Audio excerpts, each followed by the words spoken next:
Seja muito bem-vinda, poderosa, a mais um episódio do nosso Pod Rosa Podcast. E hoje a gente tem um marco no nosso podcast, né? Porque até aqui só tínhamos entrevistadas mulheres e hoje nós temos a honra, o prazer de receber Abner Paz, o nosso primeiro entrevistado garoto, né? Nosso primeiro homem aqui.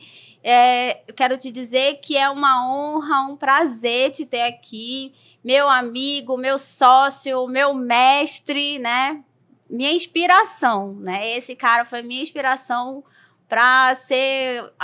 sou 5% nutricionista daquilo que ele é, daquilo que ele me ensinou, mas o Abner tem especialização em oncologia. Quero dizer para vocês que é um nutricionista de referência nacional. Tá? Hoje a gente tem aqui em Manaus um dos melhores nutricionistas oncológicos do país.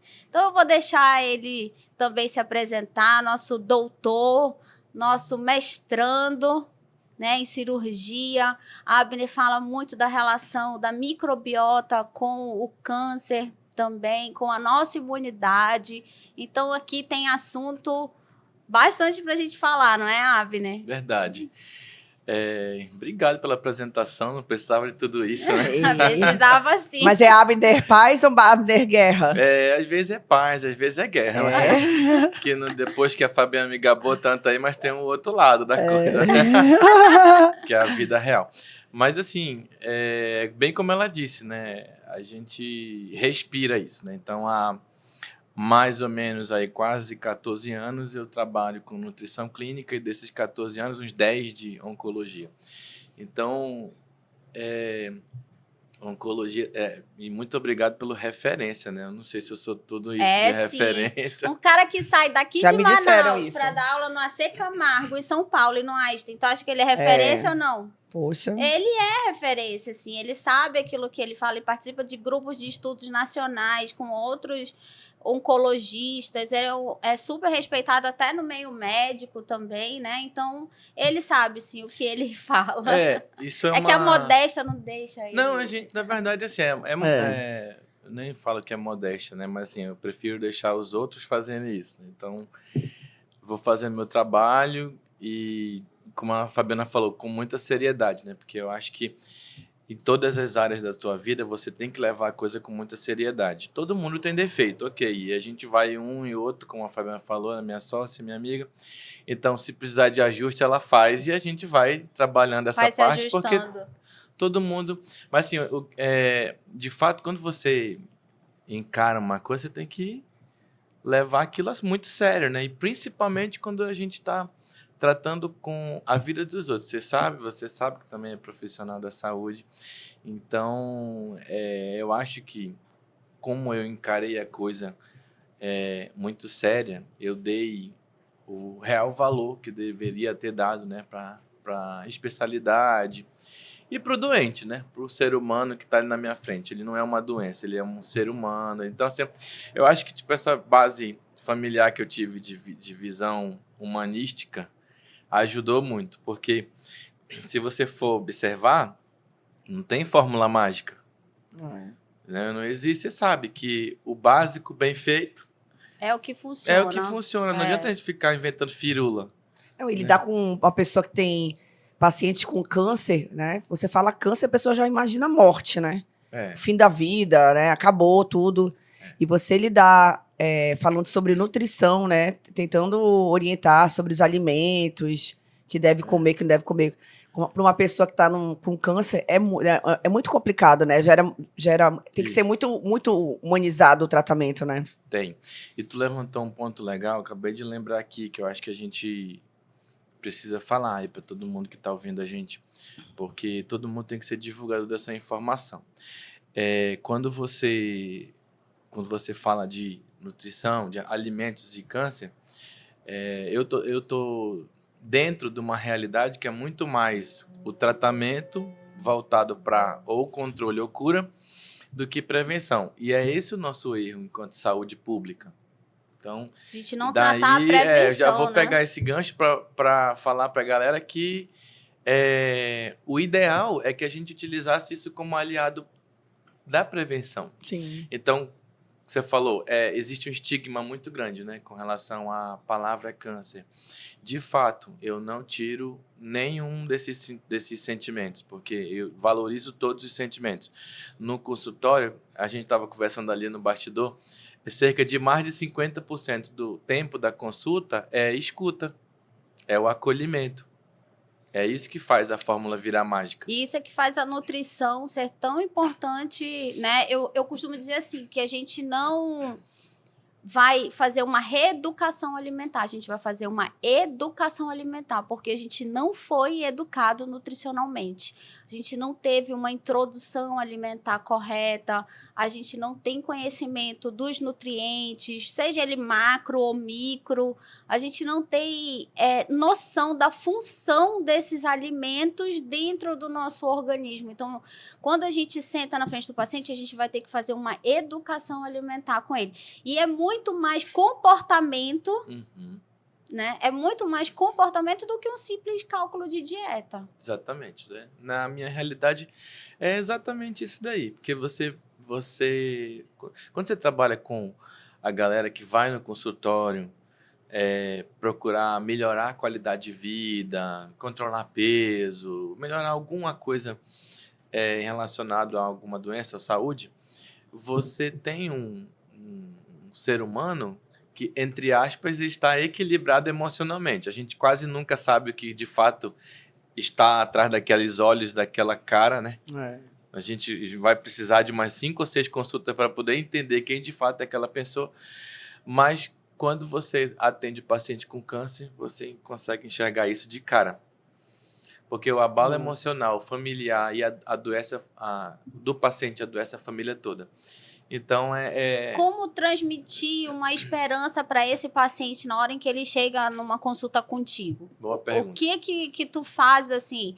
Tô com câncer de mama, né? Vamos falar aqui para as mulheres. A gente busca sempre falar para as mulheres e também falar para o esposo. A gente tem muitos esposos que assistem a gente também, né? Minha esposa recebeu um diagnóstico de câncer de mama, ou eu recebi um diagnóstico de câncer de mama. E agora, doutor? Isso aí, na verdade, precisa da abordagem psicológica. Então, a gente sempre fala que tem que estar integrado, né? Todas as especialidades. Então, a gente faz um levantamento ali naquele momento e vê o perfil daquela paciente. Se naquele momento a gente já percebe que ela está com enfrentamento difícil, porque nós, seres humanos, temos as fases, né? Então, do enfrentamento. Então, eu tenho aceitação, eu tenho todas aquelas fases que eu preciso passar para poder levar a situação de uma maneira que eu saia menos traumatizado possível daquilo. Então, no câncer de mama, bem como todos os outros, a maioria dos tumores, a gente tem primeiro que levantar o astral daquela paciente. Então, hoje a medicina está muito moderna. Então, antes, de fato, tinha muita dificuldade para tratar o câncer de mama e bem como alguns outros. Mas a medicina está muito moderna e a gente sempre bate na tecla, né? Voltando naquele assunto de prevenção. Prevenir câncer não é só comer, é também fazer diagnóstico precoce. Então, precisa lembrar aí dessa informação, diagnóstico precoce. Não só para mama, né, Mariana? E aí, dentro dessa consulta, a gente faz o acolhimento, como eu disse, e identifica as arestas de como é que aquela mulher está. E eu sempre pergunto, qual é os seus anseios em relação ao tratamento? Como a senhora está enfrentando isso? O que a senhora pensa de tudo isso? E aí a gente precisa resgatar uma coisa que não tem a ver com religião. Então, por isso que demora mais de 50% da consulta, que é resgatar a espiritualidade do ser humano, independente do que seja, porque eu não posso propor a minha religião para ele. Eu tenho apenas que... Por quê? Não é nada religioso, não é nada de que eu vou transmitir meu dogma para ela. Sim. Eu apenas vou fazer o que a ciência vem mostrando. Grupos de pacientes estudados que professam fé, que oram mais, têm resultados melhores. Então, é o psique agindo no no orgânico. Então, é a minha cabeça. É por isso que a gente sempre bate na tecla. Vamos mudar o jeito de pensar. Então, começar com aquela ideia de que existem inúmeras opções de tratamento e existe hoje um percentual de cura alarmante, vamos dizer assim, então muito grande dessas mulheres. É claro que vai ter mudança na rotina de vida, isso é fato, né? Então, é por isso que muitas vezes a gente precisa, quase todas, acho que, né? Senão os psicólogos vão me bater, dessa abordagem, porque eu levava, e às vezes eu até brinco assim, eu digo, olha, a senhora acredita em Deus? Ah, acredito em Deus, eu oro, eu rezo, eu tenho a minha... Então, ele fez a senhora frear a sua vida frenética. Aí, por que acontece? Às vezes a gente tem que, dentro dessa realidade, cair na minha realidade. Será que eu não estava dando, de fato, atenção ao meu corpo? Fazendo autoexame da maneira correta, fazendo os exames que tem que ser feito, mamografia depois dos 45, indo às consultas médicas como deveria, controlando o meu peso. Controlando o peso, fazendo atividade física, né? Fazendo um exercício. Não é você ter um corpo escultural perfeito, mas é sobre você se mover, você se movimentar. Exatamente. Se alimentar de forma correta e saudável, com vegetais e frutos, que as pessoas esquecem isso totalmente, né? Então, assim, é uma cultura daqui, né? Daqui do nosso norte. Então, uma outra coisa que a gente... Porque a Fabiana falou muito bem. Quando eu faço reeducação, quer dizer que a pessoa um dia foi educada. Agora ela se desordenou e eu estou reeducando. Não foi educada nunca. Não teve educação. Nós aqui, ocidentais, não temos essa coisa de... Hoje a gente vê um pouco de mudança nisso, né?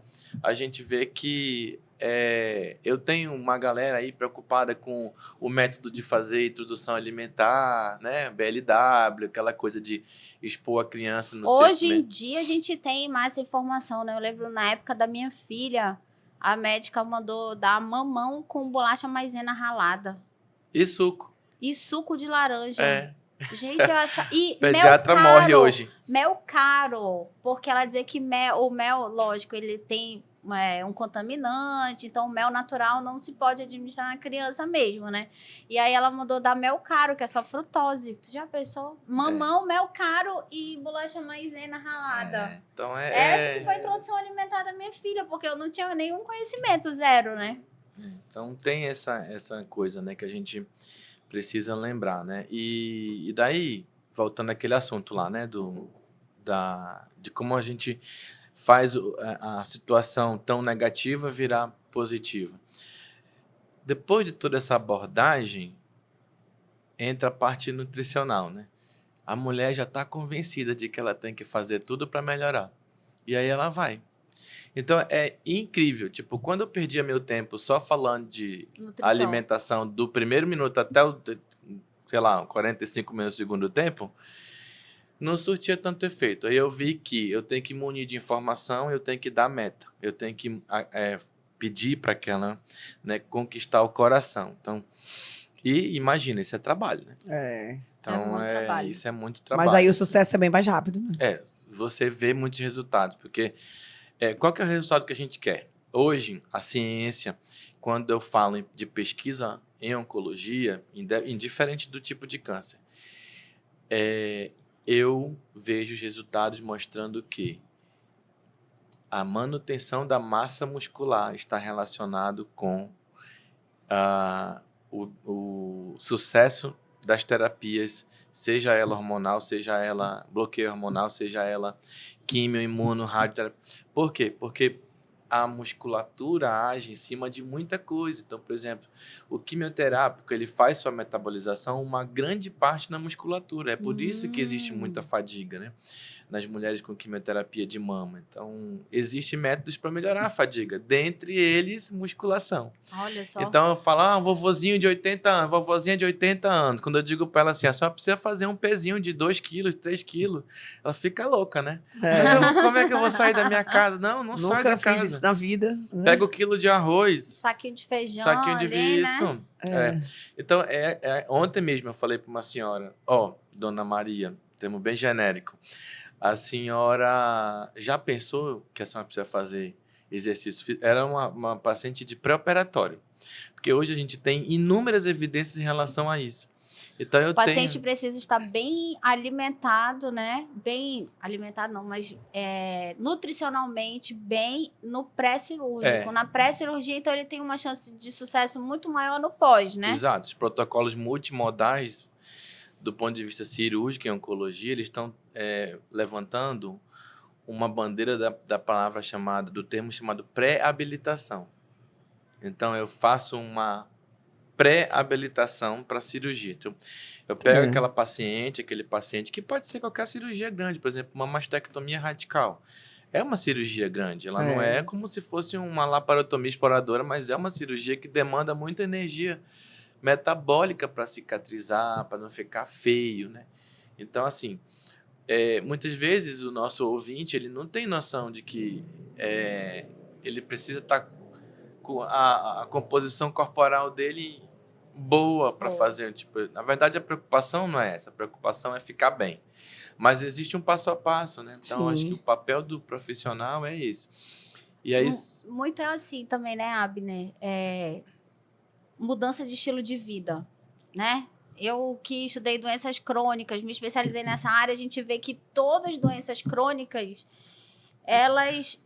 Qual é o tratamento? Mudança de estilo de vida. Mudança, isso. Né?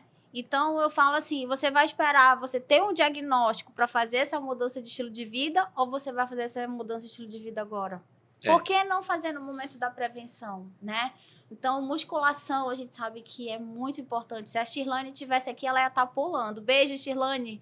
Ia estar pulando aqui na mesa, porque ela é super defensora de musculação como ortopedista e como especialista de dor. Ela sabe, né? Ela sempre fala sobre musculação. E aí, olha, você está falando que a metabolização da medicação, ela funciona melhor em indivíduos que têm uma massa muscular mais consistente. Então, já puxando para o lado da Mariana, vamos falar de prevenção de osteoporose. Tudo isso precisa de quê? A própria, de musculação, claro, né? A própria endometriose, né? A musculação, ela desinflama, né? Ela é importante, então, desse processo inflamatório que a endometriose tem.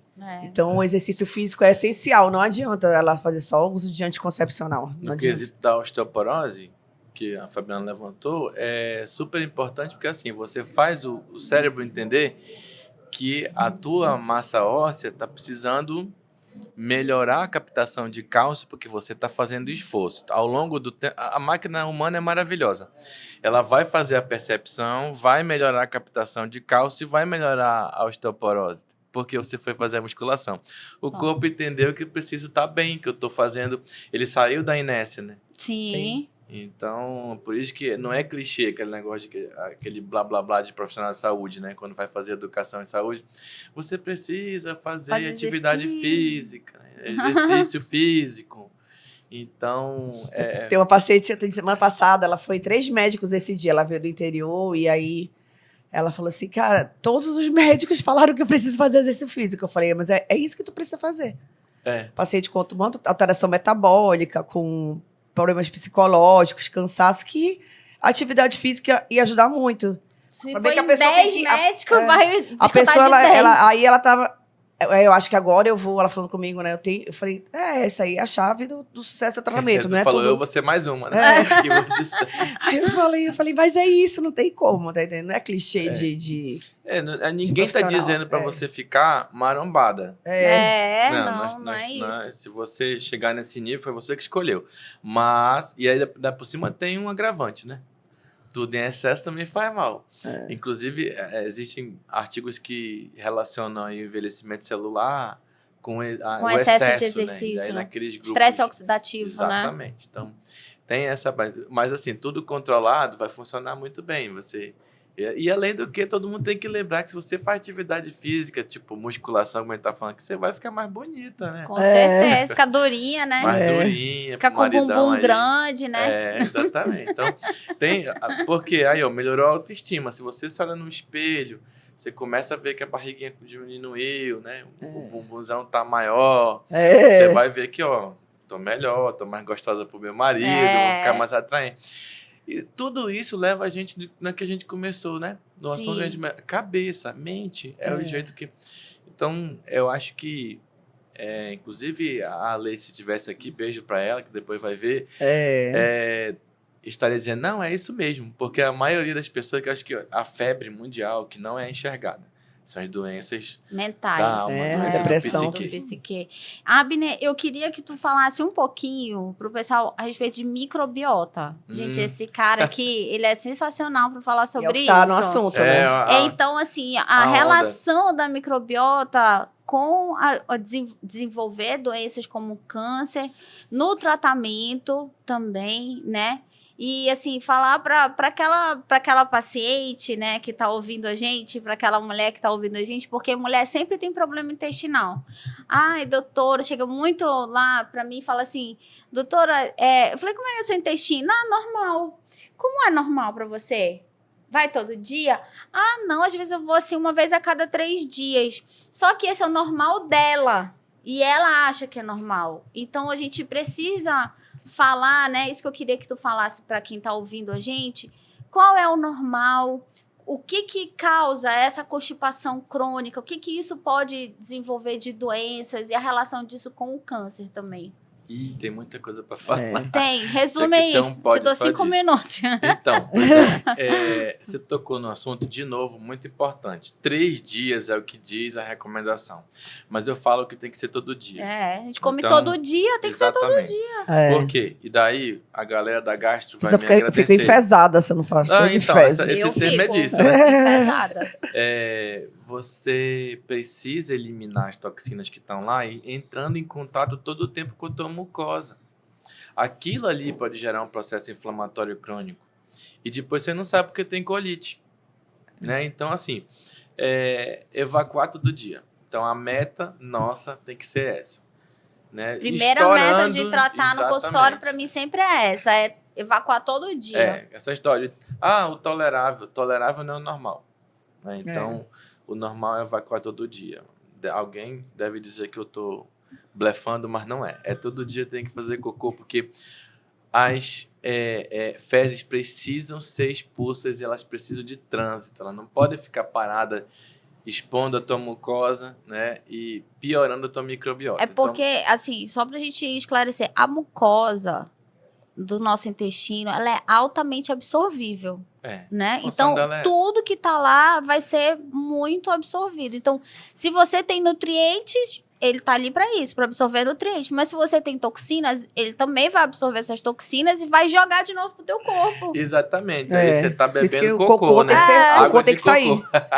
O cocô tem que sair. Tá circulando na tua corrente sanguínea aquilo ali. O intestino tá sugando a água que tem ali, você tá fazendo reutilização, né? E é impressionante como você vê a associação de pessoas que têm constipação, né, que é prisão de ventre, com várias doenças. Na parte ginecológica, é impressionante. A endometriose, a dor pélvica crônica, alguns casos de inflamação, a própria candidíase de repetição, a vaginose, está tudo associado à constipação, à microbiota intestinal alterada. Esse cocô que fica mais tempo lá no intestino, né? Vamos falar assim no português bem claro. Esse cocô que fica mais tempo lá no intestino, tá alterando a microbiota do teu intestino e da vagina também. Sim, porque é tudo interligado, né? Inclusive, a Mari falou de candidíase, né? Então, candidíase, na verdade, é uma infecção ocasionada por um fungo. Que tá ali, que vive ali feliz. Porque é a área dele, ele vive bem, é o hábitat dele. Ele vive tranquilo ali, se ele estiver bem alimentado, né? Isso. E também se eu tiver numa simbiose, aí entra a questão da microbiota. Se eu tiver numa simbiose, ou seja, termo popular, uma boa convivência entre as bactérias e o fungo. Porque se eu tenho bactéria ali populacionando, né, aumentando a população daquela região, e elas têm um papel fundamental, que é produzir substâncias que vão trabalhar nas células da mucosa e fazer o efeito sistêmico, seja para o bem, seja para o mal, dependendo da bactéria que você estimulou. Então, você é o culpado disso aí. Né? E aí, quando eu tenho uma população boa de bactérias ali fazendo um papel do bem, produzindo metabólitos que vão favorecer os sistemas orgânicos, o fungo não cresce. Então, é o papel da imunidade. Ali você fica... existe uma sinalização entre as bactérias que moram no nosso intestino com o sistema imunológico. Então, existe uma relação íntima. E ainda tem aquela questão que a Mari falou. Inúmeras doenças estão relacionadas com a disbiose, né? O descontrole dessa diversidade bacteriana intestinal. Como, por exemplo, a depressão. Porque 90% da serotonina é produzida no intestino. Por essa interface, né? Relação mucosa, microbiota e eixo intestino-cérebro. Por isso que fala que a pessoa fica verdadeiramente enfesada, né? Então, essa questão do dizer que o teu intestino é o segundo cérebro foi uma das primeiras coisas que levou, né, à luz ao entendimento e o estudo. Hoje, se você bota lá no PubMed, que é uma plataforma de busca de artigos científicos, microbiota, você vai ver milhares de estudos, mas assim, nos últimos 8 a 10 anos, porque a gente não tinha essa visão de por que estudar isso. No aparecimento de doenças, eu tenho teorias que falam de doença de Crohn, de retocolite ulcerativa, né, relacionado à exposição de bactérias à mucosa e associação com resposta inflamatória. Então, nosso sistema imunológico ele é craque, né? Só que ele vai agir por comandos. Você apertou o botão errado, então ele vai estimular a citocina que vai aumentar a inflamação. Se você apertou o botão certo, do abacate, da maçã e da aveia, ele vai... Eu já estou falando botão, né? Qual que é? E água, ele vai estimular a citocina anti-inflamatória. Sim. Então, nosso papel de educador é isso. Não estou aqui para fazer bioquímica para ninguém, mas eu falei de maçã, abacate, banana, mamão, aveia e água. Coisa assim, comida de verdade, né? E vamos falar aqui de uma coisa que, já que a gente falou sobre câncer microbiota, sobre câncer de intestino, né? Então, muitas pessoas falam, já viu quanto que tá aparecendo de diagnóstico de câncer de intestino? Mas, assim, estourou, né? Porque a Preta Gil decidiu colocar o caso dela à luz, né? E ela falou que ela deu pouca atenção ao intestino dela, ao formato das fezes dela, né, que ela não diz que estava muito tempo fazendo já em forma de tipo um macarrão, assim, aquela tripinha chata, né, e ela ficava dias sem ir ao banheiro e tudo, e quando fazia era desse jeito, muita diarreia, era constipação e diarreia, e aí ela foi surpreendida com esse diagnóstico de câncer, né, de intestino. Tem alguma coisa que, na tua visão, está favorecendo esse surgimento de tanto diagnóstico de câncer de intestino? O que tu acha? Tem vários fatores, né? Então, o principal deles é a modernidade das coisas. Então, a vida moderna fez a gente industrializar mais o que a gente come. Facilitar, né? Nossa rotina, né? Exatamente. Então, melhorou a rotina, mas a gente deixou de lado o básico, algumas coisas que são extremamente necessárias para um bom funcionamento e são coisas básicas, são comida de fáceis, verdade, né? A famosa comida de verdade. Parece tão clichê isso, mas é verdade. Necessita organização, dedicação. Não tem para te correr. Você precisa... Eu mesmo tenho dificuldade de manter porque trabalho de manhã, de tarde e às vezes à noite. Então, não é tão fácil você dizer assim, vou comer bem. Né? Comer bem não é comer muito. Então, existe até mês, né, de campanha do anticâncer, coloretal, prevenção e tal. Fala da colonoscopia e tem idade correta para fazer. Se você tem caso na família, tem que fazer mais cedo, com 35 anos. Para casos de família, na família, 35 anos. Aí, sem casos na família, 45 anos, mais ou menos. Ai, meu Deus, tá na hora. Tá na hora. Colonoscopia, né? Da colono. Precisamos levantar essa bandeira, esquecer o medo, que na verdade é um exame simples, Thalita, me aguarde. A Thalita tá me devendo Thalita, também, Zanes, vem aqui. Minha médica também mora no meu coração. No teu coração e no teu... Exatamente. Mas, de vez em quando ela vasculha lá... Quantas colonoscopias tu fez? Tudo, não, colono não, reto acho que mais 2. Bora ver aí como é que tá. Porque assim, é aquela coisa, voltando de novo, vida frenética. Eu tô aqui falando, mas eu tenho vida real, né? vida social, vida pessoal. A gente não consegue fazer como deveria. Então, a grande diferença da gente é que eu preciso colocar em prática o que eu falo para o meu paciente. Então, por exemplo, faço musculação entre 3 a 4 vezes por semana, porque é necessário. Não vamos mentir. Eu não sou vai dizer amante, que tu gosta, né? Eu não sou aquela coisa... cheguei lá, tô um pouco com preguiça, mas depois da primeira série de 3 de 20, já passou a preguiça e já voltou, né, o gás. Então tem que ir, só vai. Disciplina, né? Só vai na disciplina. Então precisa fazer essa parte. E precisa se organizar. Então tem essa coisa que não alimentação e ir nos médicos de cada especialidade, sim, né? Principalmente porque para fazer a prevenção dos cânceres mais comuns na idade. E assim, a gente está com... Nós que somos de 40 e poucos anos, aí começa a aparecer as coisas, né? Então, porque a gente não cuidou, né, dessa parte, mas tudo bem. Com a idade, algumas coisas vão aparecer normalmente, né? Mas se eu começo um pouco antes, vamos botar aí de 20 e pouco para cima, 30 e pouco para cima. Já comecei a mudar, já fiz diminuir. Aqui ninguém está dizendo que todo mundo não pode comer mais pizza, não pode mais na feijoada, mas isso não pode ser toda semana, 2 vezes por semana. Tem que ser esporádico. Então, isso é um dos métodos de prevenir o câncer coloretal, né? A gente fala de colono, mas do ponto de vista alimentar, é comer fibra, tomar água, fazer cocô todo dia, né? Tomar água, Mariana. Tomar água. Tomar água, aí, Mariana. para ficar aí na informação, para todo mundo saber, você calcula 30 a 35 ml por quilo de peso atual. Então, se eu tenho 50, vamos fazer uma conta fácil aqui, 50 vezes 30, 1.500. 1,5 litro no mínimo. No mínimo. E daí a gente faz o acréscimo dos 42 graus de Manaus, né? Então bota aí 2 litros, já tá... 30% mais se você faz atividade física, 2 litros e 600. É mais ou menos essa conta. E essa questão voltando aos lactobacilos, rapidinho, aí você pode fazer, né, a ingestão de lactobacilos de várias formas, né? Hoje em dia a gente tá fazendo, hoje em dia é mais em pílulas, né? Você pode tem que comprar na farmácia, manda manipular. Existe o ideal? Como que se avalia essa parte de microbiota? É aí onde mora a interrogação do estado da arte, né? Então, a gente fala estado da arte, tipo, em que momento está a ciência em relação a um assunto.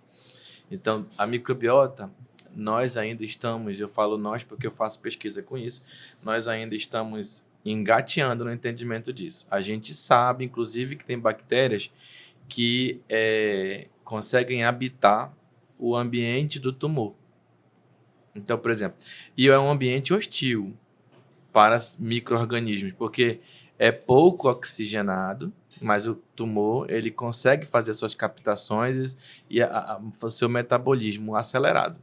E eu tenho ali um ambiente que não tem muito nutriente para a bactéria sobreviver, né? Então, depende muito de tumor, mas a maioria é esse aí. Porque o tumor coloretal é isso. O tumor compete com a bactéria, digamos assim, em termos ele de nutriente, faz, né? Exatamente. Como é um metabolismo rápido, né? Então, eu tenho ali uma alta necessidade de energia, de caloria ali naquele momento, de ATP, vamos botar assim, sobra pouca coisa para a bactéria. Só que algumas conseguem sobreviver nesse ambiente. Você falou de lactobacilo e tal, né? Tem uma espécie, né, um gênero de bactéria chamado Fecalibacterium, que eles estão associados, ele é um fator prognóstico para desenvolvimento de câncer coloretal. E quando eu estudo os pacientes com câncer coloretal, puxo lá material, faço biópsia, estudo, né, faço sequenciamento metagenômico daquela área, eu vou descobrir que aquela bactéria ela estava produzindo, vamos botar assim, né, para todo mundo entender, nutriente para o tumor. Então, entenda, não tem como eu dizer ainda. Existe, por exemplo, por que as cápsulas, os sachês de probiótico, eles são com 3, 4, 5 cepas? E a gente fala, quanto mais, melhor. Primeiro, pela população. Eu tenho cerca de 3 trilhões de bactérias só no meu colo. Então, não adianta eu dar só 1 milhão. Não vai fazer nada, não, como a gente diz aqui, nem coça, né? Então, eu tenho que dar mais. Começou por aí. Porque eu não sei, de fato, quem vai favorecer. se é lactobacilo. É meio que dá um tiro no escuro, mas né? a gente ainda tá tirando... E assim, já vemos resultado. Por exemplo, resultado, né? tratamento de candidíase de repetição tem que usar probiótico. É. Porque eu melhoro a população. Mas a gente Aí eu ainda uso em todas, a eu gente uso. ainda não tem como... Por exemplo, tu não tem como saber só se ali uma, eu tenho... qual tipo de lactobacilo. Isso, Eu tenho tantos bífido. lactobacillus, bífido, É, lácteos, eu não sei complicado ainda isso aí, como né? saber. Então, não tá, tem. então é aí que tá morando a ideia dos pesquisadores. Então, tipo, tem outros tipos de análise, por exemplo, o shotgun, que avalia quais os... Porque hoje não é mais só perfil. A gente ainda está trabalhando muito, a grande massa está trabalhando muito em descobrir, por exemplo, qual é o perfil de microbiota do amazonense, que come farinha, que come peixe frito. É diferente do tucumã, Que é pupunha, riquíssimo em fibra e vitamina A, né? Os dois, exatamente. né? É diferente de outra população. Então, beleza, ok. Até Diferente, isso a microbiota vai ser adaptando. diferente, né? Se você mudar Ao daqui estilo para alimentar. a Europa, daqui a um mês ela tá outra. Ela é outra microbiota. Agora, eu sei que a gente vai sair só um pouquinho desse assunto da microbiota, mas tem uma coisa muito séria, assim, e é polêmico, que eu quero que tu fale aqui, que a gente falou sobre o tumor que se alimenta, então o pessoal fala assim, tumor se alimenta de carboidrato e de açúcar, então vamos fazer uma dieta cetogênica, porque vai matar o tumor. Né? Então, esse é um estigma muito grande na nutrição oncológica. Eu quero que tu fale sobre isso. Lembra que eu falei que a minha consulta era 50% acolhimento, os outros 50% é tirando o mito? Porque esse é um mito. Esse é um deles, né? Mas acho que esse é um dos principais, né? O paciente ele perdeu 10 quilos só porque ele tirou o açúcar, o carboidrato, tava vivendo só de folha e bife. E aí ele vai frango, ter... né? Carne que vermelha condição também. que ele vai ter para aguentar o tratamento, Exatamente. Né? Então, é importante a gente falar pra galera que ouve a gente aí que, sim, vamos lá. Eu não posso mentir, não posso omitir também. Carboidrato faz parte da nossa rotina alimentar, é importante para o ser humano. Como tu falou, para geração de ATP, né? Geração de energia. Exatamente. E eu falei que o metabolismo tumoral é acelerado. Então, ele, sim, consome mais carboidrato do formato de glicose, né? Que a gente conhece por açúcar. Beleza, ok, tá bom. Mas, por que a gente fala para o paciente que isso é crendice e é mito? Porque, primeiro, a gente já fez vários estudos, já viu nas plataformas de busca aí, que tentaram N vezes fazer com que alguns pacientes... Comprovar essa informação que você falou. Cetogênica, dieta cetogênica que diminui para 10% de carboidrato, 15% ao dia. Então, sei lá, uma colher de arroz e acabou esses 10%. 10% de... Né? De carboidrato. Que né? vai gerar, no final do metabolismo, carboidrato, para quem não entende... vai gerar açúcar no final, açúcar do sangue, glicose, né? É lógico que o tumor é uma célula, eles são várias células, eles vão se aproveitar esse nutriente que está ingerindo. Só que, quando eu faço dieta cetogênica, eu simplesmente acabo o paciente. Porque ele vai ficar emagrecido, fraco, desnutrido, vai perder, inclusive, o tumor, ele vai arrumar métodos. Então, não é essa estratégia. Depressão, né? Porque uma dieta depressiva... Sim, exatamente. Você vai ficar altamente estressado porque você deixou de comer um monte de coisa. O tumor vai se alimentar da gordura ou da proteína que ele vai colocar. Porque, assim, é importante o pessoal saber que a glicose, ela não é proveniente somente do carboidrato que a gente ingere. A proteína e a gordura, elas também vão ser metabolizadas em glicose em algum momento no nosso organismo. Sim. Né? Através das cetonas, através de uma produção do nosso fígado, mas uma hora vai virar glicose também. Tem um case de sucesso aqui, inclusive, sobre esse assunto, né? Que é importante para a galera que ouve aí. Eu recebi lá no SECOM uma paciente de cadeira de rodas, extremamente emagrecida, se eu não me engano, uns 45 quilos, por aí assim. CA de quê? Estômago mais tratável, né? E não avançado. Tinha tudo para ficar bem, né?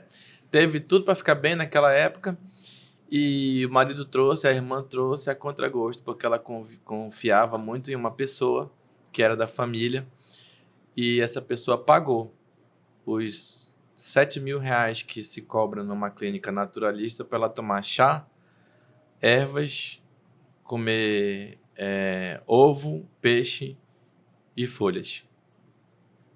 Então, assim, tipo, não conseguiu fazer o tratamento, ela não conseguiu, fez o primeiro ciclo, ficou acabada. Lógico, lembra da musculatura? Sim. Então, aí desmistificamos no consultório e hoje ela tá bem curada e agradece, sei lá, toda vez que ela vem traz um presente, eu não precisa disso, eu fiz minha parte. De ter voltado a comer, né, amigo? E só melhorou, isso. Tipo, então, assim, equilibramos e ela, graças a Deus, fez tratamento, tá fazendo acompanhamento, tá sem sinal de doença, mas quase vai. Quase vai. Até tem o que é importante também as pessoas saberem, que o pessoal acha assim, não, eu tô fazendo tratamento, mas eu tô bem, né? E eu não preciso ir no nutricionista. Tem um caso até de uma pessoa famosa aqui da cidade, né?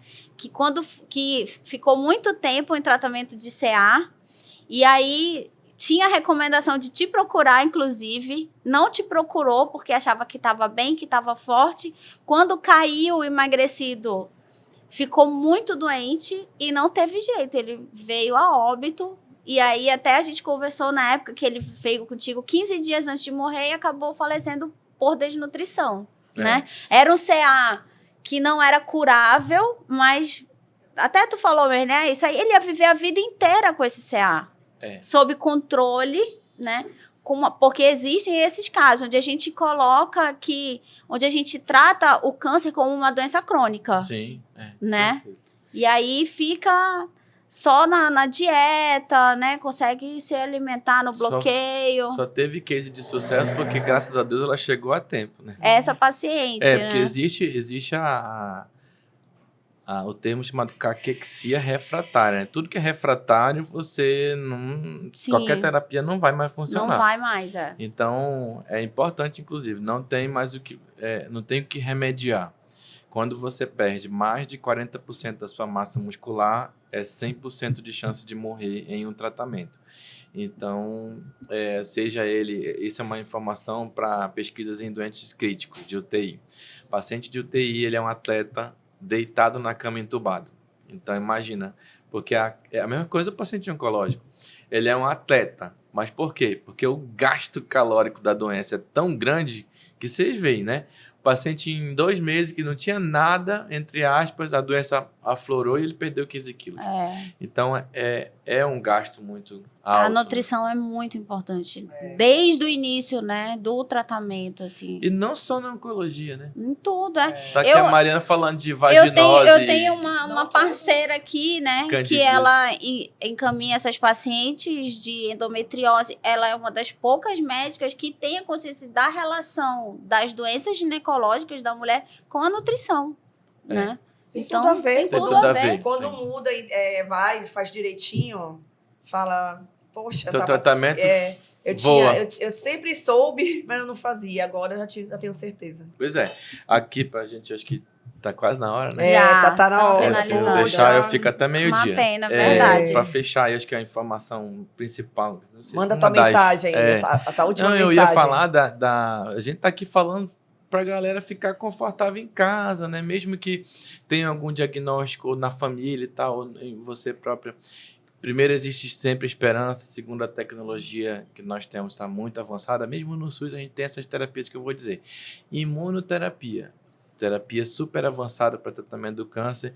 Inclusive, em doenças refratárias, ela tem, assim, super respostas. Sim. E a gente já descobriu que se existe um tratamento que modular a microbiota intestinal, as bactérias que moram favorece a eficácia desse tratamento, é a imunoterapia. Foi comprovado que os pacientes que faziam antibiótico, fazendo imunoterapia, não tinham tanta resposta quando aqueles que não precisavam fazer antibiótico, claro, se numa infecção você não vai deixar de tratar, né? Sim. Mas os caras que não tinham infecção, que cursavam sem antibiótico, respondiam muito bem. Então, fazia o PET, estava quase limpo ou estava limpo. E os caras que estão em imunoterapia. Então, qual que é a relação, qual que é o racional? As bactérias estavam ajudando a imunoterapia a fazer seu trabalho, porque é uma estimulação imunológica. Então, é aquela simbiose, né? Aquela relação de amizade que tem que ser amizade, não pode ser amor e ódio, né? Então, o ódio a gente já tá... Já tá cheio. Quando você come uma farofa de calabresa, você tá favorecendo a relação do ódio, né? Depende, né? Mas que vai ter uma produção de serotonina, que tu vai ficar bem felizinho, tu vai, com certeza. Verdade. Uma farofa de conserva. Farofa de conserva com coca. Com ovo. Tá doido, tem um coisa lugar aqui em melhor, Manaus que eu acho que não posso fazer comercial. Não pode. Tem um lugar aqui em Manaus mas eu aceito, a gente aceita o patrocínio desse lugar aí. Abner, obrigada, viu? Obrigado eu. Foi muito bom mesmo. A gente podia ficar aqui até esse bate-papo de comadre aqui, só fazendo o tricôzinho. Verdade. Então, eu que agradeço a oportunidade, né? Acho que qualquer oportunidade é válida quando você vai fazer educação em saúde, né? Então, é o seu conhecimento que é passado, você não está aqui cobrando nada, mas é dever da gente. Quando você fez medicina, a gente precisa nutrição, passar. Você precisa passar. É um conhecimento que a gente não pode reter, né? Não pode reter ali as 4 paredes do nosso consultório, né? Então, a nossa missão aqui nesse pod é isso, é a gente informar aquilo que a gente sabe, trazer conhecimentos dos nossos convidados para o nosso público. Então, e a gente já tem mais de 20 episódios já no ar aí, né, gravados. E é impressionante, assim, quando eu começo a rever, assim, a quantidade de coisas importantíssimas que a gente já falou. Entrevistados aqui é muito bom, é importante pra gente, a gente aprende muito aqui, eu aprendi um monte de coisa contigo hoje, e aí as pessoas também podem aprender, muito bom. Muito obrigada, Abner. Sempre uma relação de troca, né? Vocês que são. Muito obrigado. Então, para você, muito obrigada, você que ficou com a gente até agora. Curte, comenta, compartilha esse episódio, tá? Cheio de informação importante. Do Instagram dele, sabe? Sim, o Instagram do Abner, @Abner_Nutrionco. @Abner_Nutrionco. Então, agora você já sabe que você pode dizer que em Manaus você tem um dos melhores nutricionistas oncológicos do Brasil, tá? Tá aqui, é esse cara. Obrigada por você que ficou com a gente até agora. E curte, comenta e compartilha esse episódio. Tchau, tchau! Tchau.